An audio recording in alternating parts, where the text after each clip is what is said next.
जी नाज़रीन, ख़बर ॾियूं त लाड़काणे खां लाड़काणा 2 ॾींहं अॻु नौजवान निंगरीअ खे चांटका हॉस्पिटल में दाख़िल कयो वियो। मालिकनि जो इहो मौक़िफ़ हुयो त असांजी छोकिरीअ जो जेको आहे यूरिन बंदि थी वियो आहे। सुबुह जो 12 बजे खां हिते असां जेको आहे मौजूदु आहियूं। को बि डॉक्टर या प्रोफेसर न आयो आहे।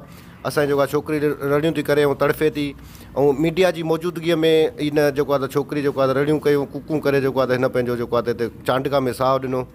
ऐं चांटका इंतिज़ामिया तरफ़ां का बि ट्रीटमेंट या का बि सहूलियत न मिली सघी। ऐं निगरीअ सां बीठल गॾु कुराड़ी अमर जो जेको आहे त इहो बि मौक़िफ़ हुयो त असांखां जेको आहे 10 रुपए जी दवा ॿाहिरों था आणनि। मूंखां 20-25 हज़ार रुपए जी मां ॿाहिरों दवा जेको आहे त आणे चुकी आहियां, पर उहा दवा का बि ख़बर कोन्हे त मुंहिंजी निगरीअ खे हलनि था या नथा लॻाइनि। भई इहा हिकिड़ी थैली चाढ़े विया आहिनि, जेका सुबुह खां वठी लॻी पई आहे। को बि प्रोफेसर डॉक्टर हिते मौजूदु न आहे, न वरी को असांखे कंहिं बि जेको आहे त क़िस्म जी सहूलियत ॾिनी वई आहे। कैमरा टीम सां गॾु सलीम भुट्टो, SBN न्यूज़ लाड़काणो।